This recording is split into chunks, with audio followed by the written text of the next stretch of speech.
ശിഷ്യൻ ചാരിയ തിരുമാറിൽ പാണിയിൽ കിനിയുമാ തിരുനിണത്തിൽ പ്രിയ ശിഷ്യൻ ചാരിയ തിരുമാറിൽ പാണിയിൽ കിനിയുമാ തിരുനിണത്തിൽ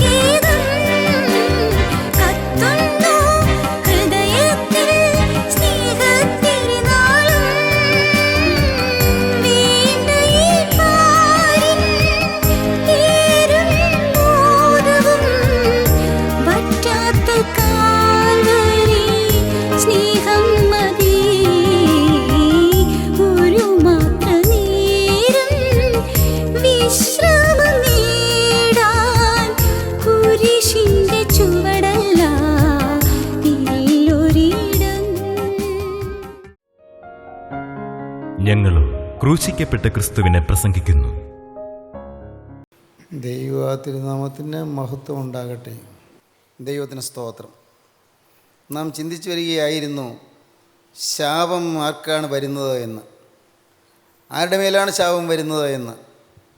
ശാപം ദൈവത്തിൻ്റെ വചനം അനുസരിക്കാത്തവരുടെ മേൽ വരുമെന്ന് നാം ചിന്തിച്ചു. ദൈവത്തിൻ്റെ വചനത്തെ ധിക്കരിക്കുന്നവരുടെ മേൽ ശാപം വരുമെന്ന് നാം ചിന്തിച്ചു. ദൈവത്തിൻ്റെ വചനത്തെ എതിർക്കുന്നവരുടെ മേൽ ശാപം വരുമെന്ന് നാം ചിന്തിച്ചു. ദൈവവചനം അനുസരിക്കുക, വചനം അനുസരിക്കുന്നില്ലെങ്കിൽ ശാപം വരും. വീണ്ടും ആർക്കാണ് ശാപം വരുന്നതെന്ന് നമുക്ക് ചിന്തിക്കാം. യിരെമ്യാ പ്രവാചകന്റെ പുസ്തകം 17-ാം അധ്യായം 5-ാം വാക്യം. പ്രവാചകനായ യിരെമ്യാ എഴുതിയിരിക്കുന്നു. 17-ാം അധ്യായം 5-ാം വാക്യം.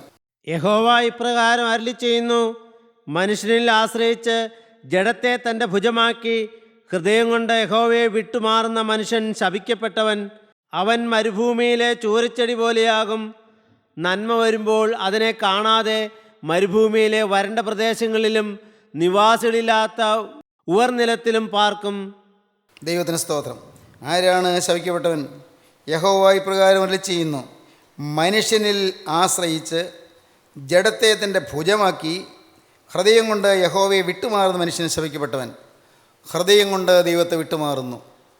പുറമേ കൂടെ നടക്കും, പുറമേ കൂട്ടായ്മയിൽ വരും, പുറമേ പള്ളിയിൽ വരും, പുറമേ ആത്മീയമായ കാര്യങ്ങളെല്ലാം ഉണ്ടായിരിക്കും, പുറമേ വിശ്വാസ ജീവിതം നയിക്കുന്നവരുടെ കൂടെ സഞ്ചരിക്കും, പുറമേ സുവിശേഷ വേദിയിലുണ്ടായിരിക്കും, പുറമേ ഒരുമിച്ച് സൺഡേ സ്കൂളിൽ പ്രവർത്തിച്ചു കൊണ്ടിരിക്കും, പുറമേ ആത്മീയമായ പ്രസ്ഥാനങ്ങളിൽ പ്രവർത്തിച്ചു കൊണ്ടിരിക്കും, പുറമേ സാക്ഷ്യം പറയുകയും ഒരുപക്ഷെ പ്രസംഗിക്കുകയും ചെയ്തുകൊണ്ടിരിക്കും. എന്നാൽ അകത്തെ കാര്യമാണ് പറയുന്നത്. അകമേ എന്താണ്? യഹോവ പ്രകാരം വിളിച്ചെയ്യുന്നു, മനുഷ്യനിൽ ആശ്രയിച്ച് ജഡത്തെ തൻ്റെ ഭുജമാക്കി ഹൃദയം കൊണ്ട് യഹോവയെ വിട്ടുമാറുന്ന മനുഷ്യൻ ശപിക്കപ്പെട്ടവൻ. ഹൃദയം കൊണ്ട് ദൈവത്തെ വിട്ടുമാറുന്നു, പുറമേ ദൈവത്തോട് നടക്കുന്നു, ഹൃദയം കൊണ്ട് വിട്ടുമാറുന്നു. ഹൃദയത്തിൽ ദുരാഗ്രഹത്തെ പിന്തുടരുന്ന ഹൃദയം ദുരാഗ്രഹത്തെ പിന്തുടരുന്നു. അഴുക്കായ ആഗ്രഹങ്ങൾ ഹൃദയത്തിൽ നിൽക്കുന്നു. പുറമേ വാക്കുകളിൽ മാധുര്യമുണ്ട്, പുറമേ ചുണ്ടുകളിൽ പ്രാർത്ഥനയുണ്ട്, പുറമേ അധരങ്ങളിൽ സംഗീതമുണ്ട്, പുറമേ സ്തുതിയുണ്ട്, പുറമേ സ്തോത്രമുണ്ട്, പുറമേ സ്തുതിയുടെ ശബ്ദമുണ്ട്, ശബ്ദ നിർഘോഷമുണ്ട്, ശബ്ദത്തിൻ്റെ ആരവാരമുണ്ട്, പുറമേ ആഘോഷങ്ങളുണ്ട്, ആത്മീയമായ ആരവാരങ്ങളുണ്ട്. പക്ഷേ അകമേ യഹോവയെ വിട്ടുമാറുന്നു, ദൈവത്തെ വിട്ടുമാറുന്നു. മനുഷ്യനിൽ ആശ്രയിച്ച് ജഡത്തെ തൻ്റെ ഭുജമാക്കി ഹൃദയം കൊണ്ട് യഹോവയെ വിട്ടുമാറുന്ന മനുഷ്യൻ ശപിക്കപ്പെട്ടവൻ. ഹൃദയം കൊണ്ട് ദൈവത്തെ വിട്ടുമാറുന്ന മനുഷ്യൻ ശപിക്കപ്പെട്ടവൻ. അവനിൽ നിന്ന് ഭാഗ്യകരമായ അനുഭവങ്ങൾ മാറിപ്പോകും. അവൻ അനുഗ്രഹങ്ങളെല്ലാം നഷ്ടപ്പെടുത്തി കളയും. ദൈവത്തെ വിട്ടുമാറുന്നു, ഹൃദയം കൊണ്ട് ദൈവത്തിന് അകന്നു നിൽക്കുന്നു. ആസിയയിലെ 7 സഭകൾക്കുള്ള ദൂത് വെളിപ്പാട് പുസ്തകത്തിൽ പറയുമ്പോൾ ഒടുവിലത്തെ സഭ ലവോദിക്ക സഭ, 7 സഭകളിൽ ഒടുവിലത്തേതായി പറഞ്ഞിരിക്കുന്ന ലവോദിക്ക സഭയാണ്. ആ സഭയെക്കുറിച്ച് പറയുമ്പോൾ പറയുന്നത്, നീ ശീതവാനുമല്ല ഉഷ്ണവാനുമല്ല, ശീതവാനും ഉഷ്ണവാനുമായിരുന്നെങ്കിൽ കൊള്ളാമായിരുന്നു. എന്നാൽ നീ ശീതവാനുമല്ല ഉഷ്ണവാനും അല്ല, ശീതോഷ്ണവാനാകിയാൽ നിന്നെ എൻ്റെ വായിൽ നീ ഞാൻ ഉമിണ്ണുകളയും, നിന്നെ ഞാൻ തുപ്പിക്കളയും, നീ ഞാൻ നിരസിച്ച് കളയും, നിന്നെ ഞാൻ ഉപേക്ഷിച്ച് കളയും. ശീതവാനുമല്ല ഉഷ്ണവാനുമല്ല. അനേകരിന്ന് ശീതവാന്മാരായിട്ടിരിക്കുന്നുണ്ട്. ദൈവത്തെ പ്രാർത്ഥനയില്ല, ദൈവത്തെ വിചാരമില്ല, ദൈവിക ചിന്തയില്ല, ആത്മീയമായ കാര്യങ്ങൾ തൽപരതയില്ല, ഒന്നും അറിയാൻ പാടില്ലാത്തവരെ പോലെ പ്രാകൃത മനുഷ്യരായി ജീവിക്കുന്നു. ദൈവം അവർക്കൊരു വിഷയമല്ല. എല്ലാം കാണുന്നൊരു ദൈവം ഉണ്ടെന്ന് അവർ ചിന്തിക്കുന്നില്ല, എല്ലാം അറിയുന്നൊരു ദൈവം ഉണ്ടെന്ന് ചിന്തിക്കുന്നില്ല. കേവലം പ്രാകൃത മനുഷ്യരെ പോലെ ജീവിക്കുന്നു. തോന്നിയത് ചെയ്യുന്നു, തോന്നിയത് പറയുന്നു. എന്തും പറയാൻ പേടിയില്ല, എന്ത് ചെയ്യാൻ പേടിയില്ല, ആരെയും പേടിയില്ല, മനുഷ്യരെ പേടിയില്ല, ദൈവത്തെയും ഭയമില്ല. അങ്ങനെ കഴിയുന്ന ധാരാളം ആളുകളുണ്ട്. എന്നാൽ ഈ ലവോദിക്ക സഭയുടെ അവസ്ഥ അതല്ല. ശീതോഷ്ണവാനാണ്. അത്ര അങ്ങ് ഉഷ്ണവാനല്ല, അങ്ങ് തീരെ ശീതവാനുമല്ല. ശീതോഷ്ണവാനാണ്. കുറച്ച് ശീതവാൻ കുറച്ച് ഉഷ്ണവാൻ എന്ന് പറഞ്ഞാൽ ശീതോഷ്ണാവസ്ഥ. ആത്മീയമായ കാര്യങ്ങളിലെല്ലാം ഉണ്ട്. പ്രവർത്തന രംഗങ്ങളിലെല്ലാം കാണും. ആത്മീയ പ്രവർത്തനങ്ങളിൽ എല്ലായിടത്തും ഉണ്ട്. പക്ഷേ അകമേ ദുരാഗ്രഹം, അകമേ അശുദ്ധി, അകമേ അഴുക്കായ കാര്യം. ഇന്ന് മാനസാന്തരപ്പെട്ടവരെന്ന് പറയുന്ന ആളുകൾ ബഹുഭൂരിപക്ഷം പേരും ഹൃദയത്തിൽ രൂപാന്തരം വരാത്തവരാണ്. ഹൃദയ പാപങ്ങളുടെ മേൽ ജയം കിട്ടാത്തവരാണ്. ഞാനും അങ്ങനെയായിരുന്നു. 17-ാമത്തെ വയസ്സിൽ ഞാൻ മാനസാന്തരപ്പെട്ടതാണ്. 17-ാമത്തെ വയസ്സിൽ മാനസാന്തരപ്പെട്ടു, ശരിയായി രക്ഷിക്കപ്പെട്ടു എന്ന് പറയുന്ന അനുഭവത്തിലേക്ക് ഞാൻ വന്നു. ബോൺ അഗെയിൻ എക്സ്പീരിയൻസ് എന്നൊക്കെ പറയുന്ന ഒരു അനുഭവമില്ലേ, അതിലേക്ക് ഞാൻ വന്നതാണ്. വീണ്ടും ഞാൻ അനുഭവിച്ചതാണ്. ശരിക്കും യാതൊരു സംശയവുമില്ല, യേശുക്രിസ്തു ലാക്കാക്കി ജീവിതം തുടങ്ങിയതാണ്. ശരിയായൊരു വേർതിരിവായിരുന്നു. വേറെ യാതൊരു ദുരുദ്ദേശവുമില്ല. ഞാൻ ദൈവത്തിന് വേല ചെയ്തിരുന്നു. സ്ഥാപിത താല്പര്യം ഒന്നുമില്ലാതെ, സ്വാർത്ഥ താല്പര്യം ഒന്നുമില്ലാതെ ഞാൻ ദൈവത്തിന് വേല ചെയ്ത ഒരു കാലമായിരുന്നു. ഞാൻ മാനസാന്തരപ്പെട്ടിരുന്നു. എന്നാൽ എനിക്ക് പിന്നീടുള്ള വർഷങ്ങളിൽ, 17-ാമത്തെ വയസ്സിൽ മാനസാന്തരപ്പെട്ടതിന് ശേഷമുള്ള വർഷങ്ങളിൽ മുന്നോട്ട് പോകുന്തോറും എൻ്റെ അകത്തെ മനുഷ്യൻ തണുത്ത് വരുന്നത് എനിക്കറിയാമായിരുന്നു. ഞാനത് ഗവനിച്ചില്ലെന്നേ ഉള്ളൂ. മനുഷ്യനിലെ സ്വാഭാവികമായും ബലഹീനതയുണ്ട്. ചിന്തകളിൽ ചിലതിൽ എനിക്ക് നിയന്ത്രണമില്ല. എൻ്റെ ചിന്തകളുടെ മേൽ നിയന്ത്രണമില്ല, എൻ്റെ വിചാരങ്ങളുടെ മേൽ നിയന്ത്രണമില്ല, എൻ്റെ ആഗ്രഹങ്ങളുടെ മേൽ നിയന്ത്രണമില്ല. ഞാൻ ഇത് തെറ്റാണെന്ന് എനിക്കറിയാം. പക്ഷേ ഞാൻ അത് എന്നിൽ നിന്ന് മാറിയേ തീരൂ എന്നുള്ള നിർബന്ധം എനിക്ക് വന്നില്ല. മനുഷ്യനല്ലേ, സ്വാഭാവികമല്ലേ, ഏത് മനുഷ്യനും പാവം വരുമല്ലോ എന്ന് ചിന്തിച്ചു. പാവചിന്തകളില്ലാത്ത മനുഷ്യരുണ്ടോ എന്ന് ഞാൻ ചിന്തിച്ചു. എത്ര വിശുദ്ധനെന്ന് പറയുന്ന ആൾക്കും പാവചിന്തകൾ കാണുമെന്ന് ഞാൻ നിരൂപിച്ചു. മറ്റുള്ളവരെക്കുറിച്ച് ഞാൻ തരംതാഴ്ത്തി ചിന്തിച്ചു. കാരണം അവർക്കും പാവചിന്തകളൊക്കെ കാണുമെന്ന് ഞാൻ വിചാരിച്ചു. പക്ഷേ വിശുദ്ധന്മാരുണ്ട് എന്ന് എനിക്കറിയാൻ പാടില്ലായിരുന്നു. പാവചിന്തകളുടെ മേൽ ജയമുള്ള വിശുദ്ധന്മാരുണ്ട് എന്ന് എനിക്കറിയാൻ വയ്യായിരുന്നു. എന്നാൽ 36-ാമത്തെ വയസ്സിൽ എൻ്റെ ഹൃദയം ദാഹിക്കാൻ തുടങ്ങി. ഒരു വിശുദ്ധ ജീവിതമുള്ളതായ ദാഹം വന്നു തുടങ്ങി. എനിക്ക് ഇനിയും പാവത്തിന് മേൽ ജയം കിട്ടണമല്ലോ എന്ന് തോന്നി. എൻ്റെ ഹൃദയവിചാരങ്ങൾ മാറണമെന്നല്ലോ എന്ന് തോന്നി. എൻ്റെ ആഗ്രഹങ്ങൾ വിശുദ്ധമായി തീരണമല്ലോ എന്ന് തോന്നി. ആരും പറഞ്ഞു തന്നിട്ടല്ല, ആരും എന്നെ ഉപദേശിച്ചിട്ടില്ല. എന്തോ ദൈവത്തിൻ്റെ പരിശുദ്ധാത്മാവിൻ്റെ ഉള്ളിൽ അങ്ങനെ പ്രവർത്തിക്കാൻ തുടങ്ങി. ദൈവത്തിന് സ്തോത്രം.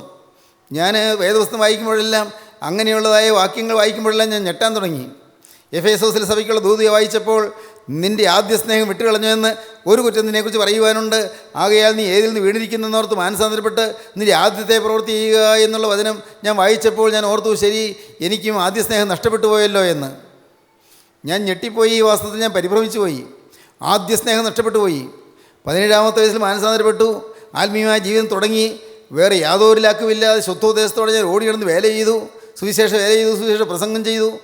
എന്നാൽ പ്രിയപ്പെട്ടവരെ, എൻ്റെ ഹൃദയത്തിൽ അധപ്പതിച്ച അവസ്ഥയിലേക്ക് പോയി എന്ന് ഞാൻ വേണ്ടത്ര ഗൗനിക്കാതെ പോയി, അതിനത്ര വിലമതിക്കാതെ പോയി. എന്നാൽ 36-ാമത്തെ വയസ്സിൽ ദൈവം കൃപ ചെയ്ത് എൻ്റെ ഹൃദയത്തെ ഉണർത്തി. എൻ്റെ അകത്തെ മനുഷ്യൻ ഉറങ്ങുകയായിരുന്നു. ഞാനങ്ങ് ഉറങ്ങിപ്പോയിരുന്നു. ആത്മീയമായി മന്ദതയിലായിരുന്നു, ആത്മീയമായി ഉറക്കത്തിലായിരുന്നു. ആദ്യ സ്നേഹം വിട്ടുകളഞ്ഞു. നിൻ്റെ ആദ്യ സ്നേഹം വിട്ടുകളഞ്ഞു എന്ന് ഒരു കുറ്റം നിന്നെക്കുറിച്ച് പറയുവാനുണ്ട്. എഫേസോസിലെ സഭയുടെ കാര്യം വായിച്ചപ്പോൾ ഞാൻ കണ്ടു 7 ഗുണങ്ങൾ പറയാനുണ്ട്. 7 കാര്യത്തിൽ എഫേസോസ് സഭയ്ക്ക് ഗുണങ്ങളുണ്ട്. പക്ഷേ ഒരു കാര്യത്തിലാണ് കുറ്റം പറയുന്നത്. 7 ഗുണങ്ങൾ ഞാൻ നോക്കി. 7 ഗുണങ്ങൾ പറയുന്നതിൻ്റെ അടുത്തെങ്ങാനെത്താൻ എനിക്ക് യോഗ്യതയില്ലെന്ന് എനിക്ക് മനസ്സിലായി. ഗുണങ്ങൾ ഒന്നുമില്ലെന്ന് മനസ്സിലായി. ഞാൻ ഭാവിച്ചതുപോലെയൊന്നുമല്ല കാര്യങ്ങൾ എനിക്ക് മനസ്സിലായി. ദൈവമേ ആരും പറഞ്ഞു തന്നിട്ടല്ല, പരിശുദ്ധാത്മാവിൻ്റെ ഉള്ളിൽ പ്രവർത്തിക്കാൻ തുടങ്ങി. എനിക്ക് മനസ്സിലായി ഞാൻ രൂപാന്തരപ്പെടേണ്ടിയിരിക്കുന്നു. ജഡത്തെ തന്നെ ഭുജമാക്കിയിരിക്കുകയാണെന്ന് എനിക്ക് മനസ്സിലായി. മനുഷ്യൻ ഞാൻ ആശ്രയിക്കുകയാണെന്ന് മനസ്സിലായി. മനുഷ്യരെന്നെ മാനിക്കണം, മനുഷ്യരെന്നെ സ്നേഹിക്കണം, മനുഷ്യരെന്നെ ഉയർത്തണം, അവരെന്നെ അഭിനന്ദിക്കണം. എൻ്റെ ജീവിതത്തിലെ തിന്മകൾ അവരെ ഒന്നും പറയരുത്, എൻ്റെ നന്മകൾ മാത്രമേ പറയാവൂ എന്നിങ്ങനെയുള്ളതായ ചിന്താഗതികൾ എൻ്റെ മനസ്സിൽ ഇങ്ങനെ വളർന്നു വന്ന് ഞാൻ അറിഞ്ഞില്ല.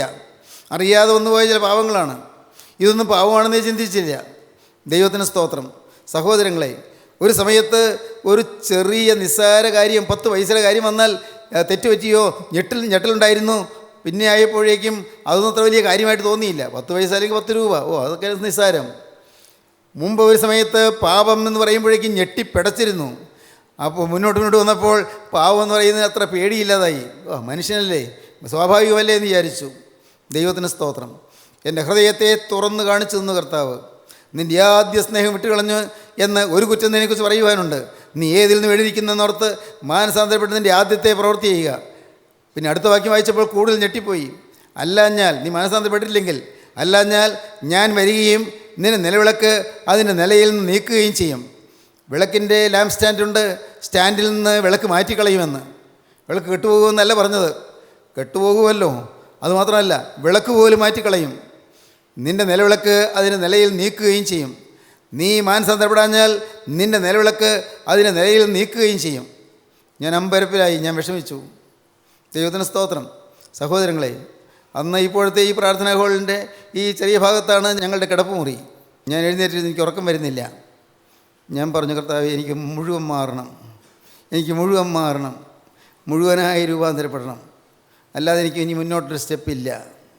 അന്ന് ഞാൻ വാശി പിടിച്ചു. ദൈവത്തിന് സ്തോത്രം. ഞാൻ ദൈവത്തോട് വാശി പിടിച്ച് പറഞ്ഞു, എന്നെ മുഴുവനായി കഴുകാതെ ഞാൻ ഉറങ്ങുന്നില്ല. ദൈവത്തിന് സ്തോത്രം. മുഴുവനായ ഒരു കഴുകൽ എനിക്ക് തരണം, മുഴുവനായ ഒരു ശുദ്ധീകരണം എനിക്ക് തരണം. എൻ്റെ ഹൃദയം മുഴുവൻ നീ കഴുകിത്തരണം, എൻ്റെ അകം മുഴുവൻ നീ കഴുകിത്തരണം. വ്യാജത്തിൻ്റെ ഒരു അംശമില്ലാതെ മുഴുവൻ കഴുകിത്തരണം. കാപട്യത്തിൻ്റെ ഒരു അംശമില്ലാതെ നീ കഴുകിത്തരണം. ദ്രവ്യാഗ്രഹത്തിൻ്റെ ഒരു അംശമില്ലാതെ കഴുകിത്തരണം. കർത്താവ്, ആരോടും പകയില്ലാതെ നീ എന്നെ കഴുകിത്തരണം. ദൈവത്തിന് സ്തോത്രം. സഹോദരങ്ങളെ, അന്ന് രാത്രി അനുഗ്രഹത്തിൻ്റെ രാത്രിയായിരുന്നു. ദൈവത്തിൻ്റെ വലിയ നാമം മഹത്വപ്പെടട്ടെ. ഇനിയുള്ള കാര്യങ്ങൾ വിവരിക്കാൻ എനിക്ക് കെൽപ്പില്ല. ദൈവത്തിന് സ്തോത്രം. പിറ്റേന്ന് രാവിലെ 1971 മെയ് മാസം 11-ാം തീയതി വെള്ളിയാഴ്ച രാവിലെ 9 മണിക്ക് ഒരു അത്ഭുത തേജസ് എൻ്റെ മേലെ ഒന്ന് ഇറങ്ങി. അത്ഭുതകരമായൊരു അനുഭവം എനിക്കുണ്ടായി. ദൈവത്തിന് സ്തോത്രം. ഒറ്റ വാക്കിൽ പറയാം, പരിശുദ്ധാത്മാവിൻ്റെ മേലിറങ്ങി, പരിശുദ്ധാത്മാവിനെ രൂപാന്തരപ്പെടുത്തി. ഇന്ന് സഹോദരീ സഹോദരന്മാരെ, മന്നോഷ്ണവാന്മാരായി ആരെല്ലാം ഇരിക്കുന്നുണ്ട്? ഇന്ന് ആദ്യ സ്നേഹം വിട്ടുകളഞ്ഞവരായി ആരെല്ലാം ഇരിക്കുന്നുണ്ട്? ഉഷ്ണവാനുമല്ല ശീതവാനുമല്ല എന്ന അവസ്ഥയിൽ കഴിയുന്നവരാരെല്ലാം ഉണ്ട്? നിങ്ങൾ വീണ്ടും ജനൊരിക്കൽ പ്രാപിച്ചതാണ്. ഒരിക്കൽ നിങ്ങൾ കൃപ പ്രാപിച്ചവരാണ്. ഒരിക്കൽ നിങ്ങൾ ആത്മാവിനെ പ്രാപിച്ചവരാണ്. ഒരിക്കൽ യഥാർത്ഥമായൊരു തീരുമാനം വന്നവരാണ്. സത്യമായ സമർപ്പണത്തിലേക്ക് വന്നവരാണ്. ഒരു സംശയവുമില്ല. എനിക്കറിയാം, ഈ കൂട്ടായ്മയിലിരുന്ന് അനേകം ആളുകൾ, ബഹുഭൂരിപക്ഷം പേരും സമർപ്പണം എടുത്തവരാണ്. ഓരോ പ്രാവശ്യവും സമർപ്പണം പുതുക്കുന്നവരാണ്.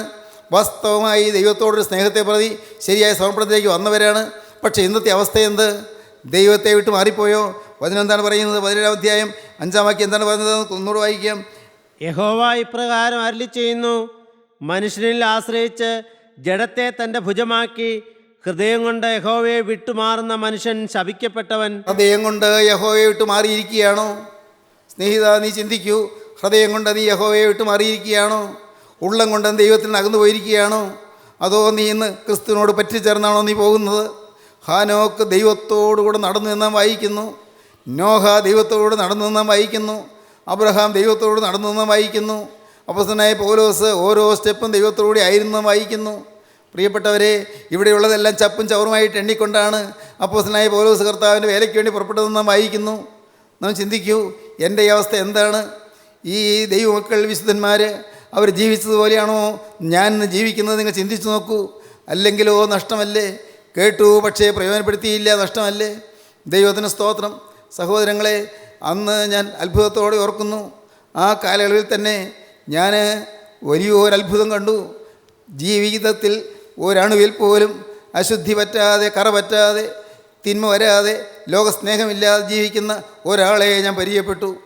ഈ ഭൂമിയിൽ ജീവിക്കുന്ന ഒരാൾ കേരള ഗവൺമെൻറ്റിൽ ഒരു ഗസറ്റഡ് ഓഫീസറായി ജോലി ചെയ്ത് സർക്കാർ ഉദ്യോഗസ്ഥനായി ജോലി ചെയ്ത് വിരമിച്ച ഒരാളെ, ഒരു പരിശുദ്ധനായ ഒരു ദൈവപുരുഷനെ ഞാൻ കണ്ടു. ദൈവത്തിന് സ്തോത്രം. അത് എന്നെ ആ സമർപ്പണത്തെ തുടർന്ന് ഞാൻ അദ്ദേഹവുമായി പരിചയപ്പെടാനിടയായി. എല്ലാം ദൈവം ഒരുക്കിയതായിരുന്നു, ദൈവം ഒരുക്കി തന്നതായിരുന്നു. അതുവരെ എൻ്റെ ചിന്താഗതി ഇതുപോലെ ജീവിതത്തിൽ വിശുദ്ധി പൂർണ്ണമായുള്ള മനുഷ്യരുണ്ടാവുകയില്ലെന്നാണ് ഞാൻ ചിന്തിച്ചിരുന്നത്. അങ്ങനെയുള്ള മനുഷ്യർ എല്ലാവരും ഇങ്ങനെ വിശുദ്ധന്മാരാണെന്നൊക്കെ പറഞ്ഞാലും അവരുടെ ജീവിതത്തിലും കുറവുകൾ കാണുമെന്നാണ് ചിന്തിച്ചിരുന്നത്. എന്നാൽ ദൈവത്തിന് സ്തോത്രം. സഹോദരങ്ങളെ, വർഷങ്ങൾ അദ്ദേഹത്തിൻ്റെ കൂടെ ജീവിച്ചപ്പോൾ എനിക്ക് മനസ്സിലായി, അദ്ദേഹത്തിൻ്റെ ജീവിതത്തിൽ ഒരണുവിൽ പോലും യാതൊരു തെറ്റുമില്ലാതെ ജീവിക്കുന്ന, ലോകം തൊടാത്ത ഒരാൾ, ലോകമയത്വമില്ലാത്ത ഒരാൾ, ലോകത്തിൻ്റെ യാതൊരു മാലിന്യമേൽക്കാത്ത ഒരാൾ, പൂർണ്ണമായി ദൈവത്തിൻ്റെ വിശുദ്ധനായി ജീവിക്കുന്ന ദൈവപുരുഷൻ. അദ്ദേഹത്തെ കണ്ടപ്പോഴാണ് എനിക്ക് മനസ്സിലായത്, എനിക്ക് തെറ്റിപ്പോയി, ഞാൻ ധരിച്ചതുപോലല്ല, പൂർണ്ണ വിശുദ്ധി സാധ്യമാണ്. എനിക്ക് മനസ്സിലായി. ദൈവത്തിന് സ്തോത്രം. കർത്താവിൻ്റെ വലിയ നാമം മഹത്വപ്പെടട്ടെ. ഞാൻ ഇന്ന് ചിന്തിക്കുകയാണ്, എൻ്റെ കർത്താവേ, എന്തോ ഒരു ഭാഗ്യകാലങ്ങൾ, ആഴവേറിയ സമർപ്പണത്തിലേക്ക് വരുവാൻ കർത്താവ് എന്നെ ഞാൻ അറിയാതെ നടത്തിക്കൊണ്ടു പോവുകയായിരുന്നു, അറിയാതെ കൊണ്ടുപോവുകയായിരുന്നു. ഇന്ന് എൻ്റെ ഈ വാക്കുകളെ കേൾക്കുന്ന എൻ്റെ ബഹുമാന്യ സഹോദരങ്ങളോട് എനിക്ക് കെഞ്ചി യാചിക്കാനുണ്ട്. നിങ്ങൾ ഓരോരുത്തരും ആദ്യ സ്നേഹത്തിലേക്ക് മടങ്ങി വരണം. നിങ്ങൾ ഓരോരുത്തരും ഉഷ്ണവാന്മാരായി തീരണം. ശീതവാന്മാരായി ഇനി ജീവിക്കരുത്, തണുത്തവരായി ഇനി ഇരിക്കരുത്, ഉറങ്ങിക്കിടക്കരുത്, മയങ്ങിക്കിടക്കരുത്. മണവാളൻ വരുന്ന എപ്പോഴും അറിയായിക്കൊണ്ട് എപ്പോഴും ദീപേഷ്ടികളെ പ്രകാശിപ്പിച്ച് എണ്ണ നിറച്ച് നിങ്ങൾ കാത്തിരിക്കണം. ദൈവത്തിന് സ്തോത്രം. ഒരിക്കലും നിങ്ങൾ അമാന്തം കാണിച്ചു പോകരുത്, ഒരിക്കലും നിങ്ങൾ അലസരായി പോകരുത്. ഇന്നത് കേട്ടുകൊണ്ടിരിക്കുമ്പോൾ നിങ്ങൾക്ക് തീരുമാനിക്കാം, കർത്താവേ, ഇതുവരെ വന്നതുപോലുള്ളൊരു ഒരു സമർപ്പണമല്ല, ഇതുവരെ ജീവിച്ചതുപോലുള്ളൊരു ജീവിതമല്ല, ഇന്ന് ഞാനിത് ഒരു പുതിയ സമർപ്പണത്തിന് മുമ്പായി ഞാൻ കാഴ്ചവെക്കുന്നു. കർത്താവേ, ഈ ദേഹവും ദേഹിയും ആത്മാവും നിനക്കായി ഞാൻ സമർപ്പിക്കുന്നതിന് മുമ്പ് പറഞ്ഞിട്ടുണ്ട്. അങ്ങനെ പറഞ്ഞതാണ്, ഞാൻ ജീവിതം കർത്താൻ സമർപ്പിച്ചതാണ്. പക്ഷേ ഇതുവരെയും എൻ്റെ ജീവിതത്തിൽ അങ്ങനെ ഒരു അനുഭവം വന്നിട്ടില്ല.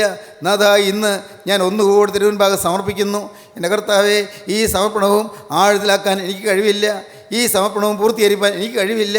നാഥാ, നിൻ്റെ പരിശുദ്ധാത്മാവ് തന്നെ ഈ ആഴമേറിയ സമർപ്പണത്തിലേക്ക് എന്നെ നയിക്കണമേ എന്ന് നിങ്ങൾ പ്രാർത്ഥിക്കൂ.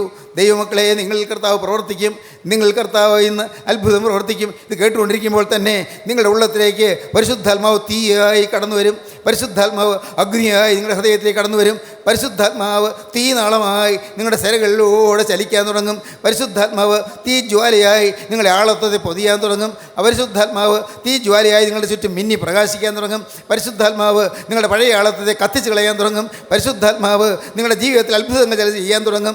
നിങ്ങൾ വിചാരിച്ചിരിക്കാത്ത രീതിയിൽ ചില അത്ഭുതങ്ങൾ നടക്കും. ഇത് കേട്ടുകൊണ്ടിരിക്കുന്നവർ അവിടെ ഇരിക്കുന്ന സമയത്ത് നിങ്ങൾ ദൈവത്തോട് പറയണം, പരിശുദ്ധാത്മാവേ, എൻ്റെ ഹൃദയത്തിലേക്ക് എഴുന്നള്ളി വരണമേ, പരിശുദ്ധാത്മാവേ, എന്നെ രൂപാന്തരപ്പെടുത്തണമേ, പരിശുദ്ധാത്മാവേ, എന്നെ ചൂടുപിടിപ്പിക്കണമേ, പരിശുദ്ധാത്മാവേ, എന്നെ കത്തുപിടിപ്പിക്കണമേ, പരിശുദ്ധാത്മാവേ, എന്നെ ജ്വലിപ്പിക്കണമേ, പരിശുദ്ധാത്മാവേ, എന്നിൽ തീയായി എഴുന്നള്ളി വരണമേ, തീയായി പ്രത്യക്ഷപ്പെടണമേ, തീയാൽ പ്രത്യക്ഷപ്പെട്ട് എൻ്റെ ഉള്ളത്തിലേക്ക് എഴുന്നള്ളി വന്ന് എന്നെ അനുഗ്രഹിക്കണമേ. സ്നേഹിതരെ, നിങ്ങൾ പ്രാർത്ഥിക്കുന്നുണ്ടോ? ഇപ്പോൾ നിങ്ങളുടെ ഹൃദയം കൊടുക്കുവാൻ നിങ്ങൾക്ക് സമ്മതമാണോ?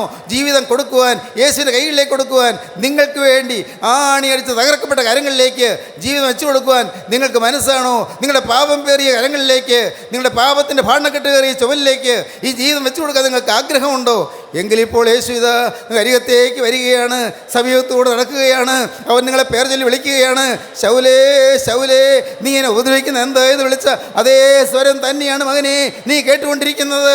മാർത്തേ, മാർത്തേ, നീ പലതിനെ ചൊല്ലി വിചാരപ്പെട്ട് മനം കലങ്ങിയിരിക്കുന്നതെന്ന് പറഞ്ഞ അതേ സ്വരം തന്നെയാണ് നീ ഇന്ന് കേട്ടുകൊണ്ടിരിക്കുന്നത്. യെരൂശലേമേ, യെരൂശലേമേ എന്ന് വിളിച്ച അതേ ശബ്ദം തന്നെയാണ് ഇപ്പോൾ നിന്റെ കാതുകൾ അലയടിച്ചുകൊണ്ടിരിക്കുന്നത്. ഇത് കേൾക്കുമ്പോൾ നീ ഒന്ന് തിരിയൂ. ദൈവത്തിന് സ്തോത്രം. ദൈവത്തിൻ്റെ വലിയ നാമം മഹത്വപ്പെടട്ടെ. ഇത് കേൾക്കുമ്പോൾ നീ നിന്നെ തന്നെ സമർപ്പിക്കൂ. 17-ാം അധ്യായം 5 നമുക്ക് വായിച്ച് കേൾക്കാം. യഹോവ ഇപ്രകാരം അരുളിച്ചെയ്യുന്നു, മനുഷ്യനിൽ ആശ്രയിച്ച് ജഡത്തെ തൻ്റെ ഭുജമാക്കി ഹൃദയം കൊണ്ട് യഹോവയെ വിട്ടുമാറുന്ന മനുഷ്യൻ ശപിക്കപ്പെട്ടവൻ. മനുഷ്യനിൽ ആശ്രയിച്ച് ജഡത്തെ തൻ്റെ ഭുജമാക്കി ഹൃദയം കൊണ്ട് യഹോവയെ വിട്ടുമാറുന്ന മനുഷ്യൻ ശപിക്കപ്പെട്ടവൻ. ജഡത്തെ ഭുജമാക്കുന്നു. മനുഷ്യൻ്റെ സ്വന്തം ശക്തിയെ ആശ്രയിക്കുന്നു, സ്വന്തം കഴിവിൽ ആശ്രയിക്കുന്നു. എനിക്കുണ്ട് ഒരു ഭക്തി, എനിക്കുണ്ട് ദൈവവചനത്തിൽ നിശ്ചയം, എനിക്കുണ്ട് ആത്മീയമായ പരിജ്ഞാനം, എനിക്കുണ്ട് ആത്മീയമായ ഒരു പാരമ്പര്യം, എനിക്കുണ്ട് ആത്മീയമായ ഒരു കഴിവ്. അങ്ങനെ തന്നിൽ തന്നെ ഒരു സംതൃപ്തി, സെൽഫ് സാറ്റിസ്ഫാക്ഷൻ എന്ന് പറയും. സെൽഫ് റൈച്ചസ്നെസ് എന്ന് പറയും, സ്വയം നീതീകരണം. സെൽഫ് ജസ്റ്റിഫിക്കേഷൻ എന്ന് പറയും, സ്വയം നീതീകരണം. ഒരു സെൽഫ് സാറ്റിസ്ഫാക്ഷൻ, സ്വയം സംതൃപ്തി. സ്നേഹിതരെ, സംതൃപ്തിപ്പെടാനൊന്നുമില്ല. ഒന്ന് ഓർത്ത് നോക്കൂ, ഒരു സെക്കൻഡ് നേരം പോരെ ഈ ശരീരത്തിൽ നിന്ന് പ്രാണൻ വിട്ടുപോകാൻ പോരെ? ഇന്ന് നാം ഈ സമയത്തൂടെ ഇരിക്കുന്നു. കൂടുതൽ സമയം വേണോ നാം ഈ ഭൂമിയിൽ നിന്ന് മാറ്റപ്പെടാൻ? നമ്മുടെ ഈ ശരീരം നിർജ്ജീവമാകാൻ വേറെ പ്രത്യേകിച്ച് സമയം വല്ലതും വേണോ? അല്ല, രോഗം വല്ലതും വരണോ? ഒരു രോഗവും വരാതെ, ഒരു രോഗാണുബാധയുമില്ലാതെ, ഇതുവരെ നാളിതുവരെ രോഗവും ഇല്ലാതിരുന്നിട്ട് ഒരു പ്രത്യേക കാരണവും പറയാനില്ലാതെ ഒരു സെക്കൻഡ് കൊണ്ട് ശ്വാസം നിലച്ചു പോകാവുന്ന അനുഭവമാണ് മനുഷ്യൻ്റെ ജീവിതം. ഏത് മനുഷ്യനും ഉറച്ചു നിന്നാലും ഒരു ശ്വാസമത്രേ. മനുഷ്യരൊക്കെയും വെറും നിഴലായി നടക്കുന്നു. നിശ്ചയം അവൻ ധനം സമ്പാദിക്കുന്നു, ആരനുഭവിക്കുമെന്ന് അറിയുന്നില്ല. യഹോവേ, എൻ്റെ അവസാനത്തെയും എൻ്റെ ആയുസ് എത്രയെന്നതിനെയും എന്നെ അറിയിക്കണമേ. ഞാൻ എത്ര ക്ഷണികനെന്ന് ഞാൻ അറിയുമാറാകട്ടെ. ഇതാ നീ എൻ്റെ നാളുകളെ 4 വിരൽ നീളമാക്കിയിരിക്കുന്നു. ഏത് മനുഷ്യനും ഉറച്ചു നിന്നാലും ഒരു ശ്വാസമത്രേ. മനുഷ്യരൊക്കെയും വെറും നിഴലായി നടക്കുന്നു. നിശ്ചയം അവൻ ധനം സമ്പാദിക്കുന്നു, ആര് അനുഭവിക്കുമെന്ന് അറിയുന്നില്ല. ദൈവത്തിന് സ്തോത്രം. മനുഷ്യൻ എത്ര നിസ്സാരനാണ്, എത്ര ക്ഷണികനാണ്, എത്ര അല്പനാണ്. സഹോദരങ്ങളെ, നമുക്ക് എന്തിൽ പിടുത്തമുണ്ട്? ഒന്നിലും ആശ്രയിക്കാനില്ല, മനുഷ്യനിൽ ആശ്രയിക്കാനില്ല. ഇന്ന് സഹായിക്കുന്നവർ കൈവലിക്കുന്ന സമയം വന്നു വരും. ഇന്ന് താങ്ങായി നിൽക്കുന്നവർ മാറിപ്പോകും, അവർ നീങ്ങിപ്പോകും, അവർ വിട്ടുപോകും. ദൈവത്തിന് സ്തോത്രം. എന്തിന്? സ്വന്തം മക്കൾ ഉപേക്ഷിച്ചെന്ന് വരാം, സ്വന്തം മാതാപിതാക്കൾ തള്ളിക്കളഞ്ഞെന്ന് വരാം, സ്വന്തം ഭാര്യ വെറുത്തു എന്ന് വരാം, സ്വന്തം ഭർത്താവ് പകച്ചു എന്ന് വരാം. എല്ലാം സംഭവിക്കാവുന്ന ലോകം. ദൈവത്തിന് സ്തോത്രം. ആരോരും തുണയില്ലാതെ വരുമ്പോൾ തുണയായി ഒരാളുണ്ട്. എല്ലാം മാറും, എല്ലാവരും മാറും, പക്ഷേ മാറാത്ത ഒരാളുണ്ട്. ദൈവത്തിന് സ്തോത്രം. കൂട്ടായ്മകൾ മാറും, കൂട്ടായ്മയിൽ വചനം പറയുന്നവർ മാറും, പക്ഷേ മാറാത്ത ഒരാളുണ്ട്. ദൈവത്തിന് സ്തോത്രം. പ്രിയപ്പെട്ടവരെ, എല്ലാവരും ഉണ്ട്, പക്ഷേ എല്ലാവരും മാറിയെന്ന് വരാം. മാറാത്ത ഒരാൾ, അത് കർത്താവായ യേശുവാണ്. യേശുവിനെ മുറുകെ പിടിച്ചില്ലെങ്കിൽ നഷ്ടമാണെന്ന് മാത്രം ഞാൻ പറയട്ടെ. യേശുവിനെ മുറുകെ പിടിച്ചില്ലെങ്കിൽ, ദൈവത്തിന് സ്തോത്രം, ദൈവത്തിൻ്റെ വലിയ നാമം മഹത്വപ്പെടട്ടെ. ഞാൻ ചിന്തിക്കും, ഒറ്റയ്ക്ക് ഇരിക്കുമ്പോഴൊക്കെ ചിന്തിക്കും, പലതും ചിന്തിക്കും. 33 വയസ്സ് വരെ എൻ്റെ അപ്പൻ ജീവിച്ചു. 33 വയസ്സ് നല്ല പ്രതാപകാലമായപ്പോൾ, നല്ല ശോഭനമായൊരു കാലമായപ്പോൾ, അന്ന് അപ്പൻ പെട്ടെന്ന് ലോകത്തിൽ നിന്ന് കടന്നുപോയി. നല്ല പ്രതാപമായിരുന്നു, നല്ല അഭിവൃദ്ധിയുടെ സമയമായിരുന്നു. വെച്ചടം കയറി വരികയായിരുന്നു ഭൗതികമായ അഭിവൃദ്ധി. ദൈവത്തിന് സ്തോത്രം. ആളങ്ങ് പോയി, തീർന്നു. ദൈവത്തിന് സ്തോത്രം. അമ്മ ഇരുന്ന് കരയാറുണ്ട്. വൈകുന്നേരം രാത്രി അന്ന് നായാട്ടിന് പോകുന്നു പറഞ്ഞ് അപ്പനും വല്യപ്പനും കൂടി ഈ വീട്ടിൽ നിന്നിറങ്ങിയെന്ന്. അപ്പന് നാടൻ തോക്കിന് ലൈസൻസ് ഉണ്ടായിരുന്നു. അപ്പനും എൻ്റെ അപ്പൻ്റെ ജ്യേഷ്ഠൻ വല്യപ്പനും കൂടി നാടൻ തോക്ക് കൊണ്ട് മുയലിനെ വെടിവെക്കാൻ പോയി എന്ന്. പിന്നീട് കാണുന്നത് അവശ നിലയിൽ കൊണ്ടുവരുന്ന ശരീരമാണ്. അവശ നിലയിൽ മരണത്തോടെ മല്ലടിക്കുന്ന ശരീരം. ദൈവത്തിന് സ്തോത്രം. സഹോദരങ്ങളെ, 33 വയസ്സിൽ കടന്നുപോയി. ഞാൻ ചിന്തിക്കും, മനുഷ്യൻ്റെ ജീവിതത്തിലല്ലേ ഉള്ളൂ, എങ്ങനെ പോകാം, എങ്ങനെ ജീവിക്കാം? എല്ലാവരും ദുഃഖത്തോടെ നോക്കി നിൽക്കാം, അല്ലേ? ഞാനും അതെ, നിങ്ങളും അതെ. ദുഃഖത്തോടെ നോക്കി നിൽക്കാം. എല്ലാവരും നോക്കി നിൽക്കും, സങ്കടത്തോടെ നോക്കി നിൽക്കും. അതിനപ്പുറം ചെയ്യാൻ ആർക്കെങ്കിലും സാധിക്കുമോ? ആർക്കെങ്കിലും നമുക്ക് വേണ്ടി എന്തെങ്കിലും ചെയ്യാൻ പറ്റുമോ? ഇല്ല പ്രിയരേ, ഇല്ല. എല്ലാവരും നിസ്സഹായരായി കൈമലർത്തും, ഒന്നും ചെയ്യാൻ സാധിക്കുകയില്ല. എന്നാൽ എല്ലാവരും മാറുമ്പോഴും മാറാതെ ഒരാൾ നിങ്ങളുടെ കൂടെ നിൽക്കണം. എല്ലാവരും വിട്ടുപോകുമ്പോഴും വിട്ടുപോകാതെ ഒരാൾ നിങ്ങളുടെ കൂടെ നിൽക്കണം. നിങ്ങളെ കൂട്ടിക്കൊണ്ടുപോകാൻ സ്വർഗ്ഗത്തിലെ മാലാഖമാർ എഴുന്നള്ളി വരണം. ദൈവത്തിന് സ്തോത്രം. സ്വർഗ്ഗത്തിന് ദൂതന്മാർ എഴുന്നള്ളി വരണം. ഇതൊരു യാഥാർത്ഥ്യമല്ലേ? അല്ലേ? നിങ്ങൾ ചിന്തിച്ചിട്ടുണ്ടോ? മരണം ഒരു യാഥാർത്ഥ്യമല്ലേ? നാം ഇപ്പോൾ ഇന്ന് കടന്നു പോകണ്ടേ? മനുഷ്യനിൽ ആശ്രയിക്കാൻ വകയുണ്ടോ? മനുഷ്യനിൽ ആശ്രയിക്കുന്ന മനുഷ്യർ മാത്രമല്ല, ജഡത്തെ തന്നെ ഭുജമാക്കി വയ്ക്കുന്ന, ജഡത്തിൽ ആശ്രയിക്കുന്നവർ, അങ്ങനെയുള്ളവർ, അവർ എന്താണ്? മനുഷ്യനിൽ ആശ്രയിച്ച് ജഡത്തെ തന്നെ ഭുജമാക്കി ഹൃദയം കൊണ്ട് യഹോവയെ വിട്ടുമാറുന്ന മനുഷ്യൻ ഹൃദയം കൊണ്ട് യഹോവയെ വിട്ടുമാറുന്നു.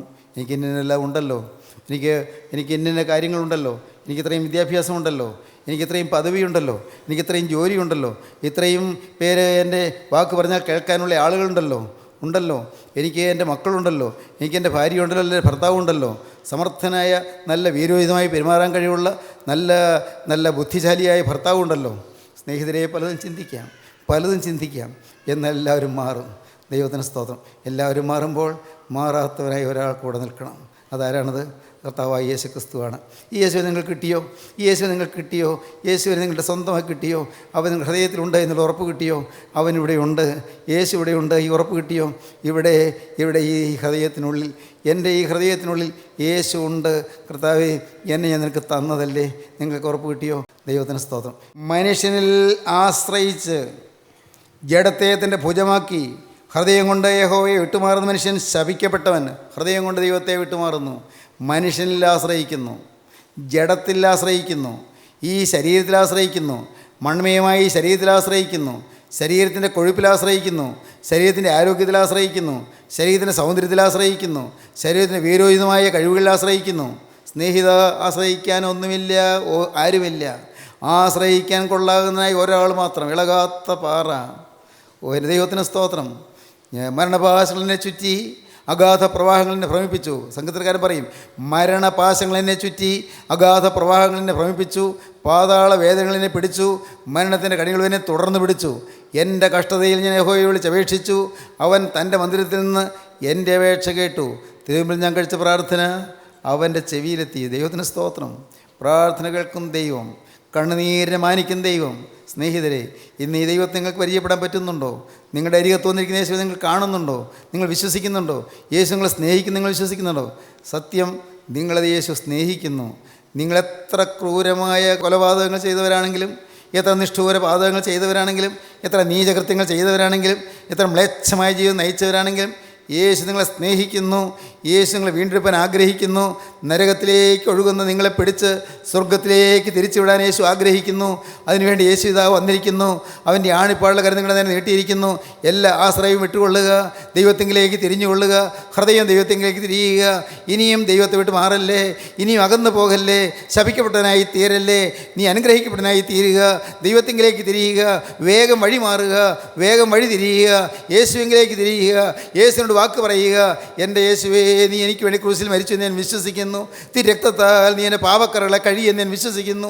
യേശുവേ, ഇന്നു മുതൽ ഞാൻ നിൻ്റെ വകയായി ജീവിക്കും. ദൈവത്തോട് പറയുവീൻ, ദൈവകരങ്ങളിലേക്ക് നിങ്ങളെ കൊടുക്കുവീൻ, ദൈവസന്നിധിയിൽ ഉടമ്പടി എടുക്കുവീൻ, ദൈവസന്നിധിയിൽ പ്രതിഷ്ഠയെടുക്കുവീൻ. ദൈവത്തോട് പറയുവീൻ, കർത്താവേ, ഇന്നു മുതൽ, നാഥ, ഇന്നു മുതൽ ഞാൻ നിൻ്റെ വക നമുക്ക് സമർപ്പിക്കാം, നമുക്ക് പ്രാർത്ഥിക്കാം.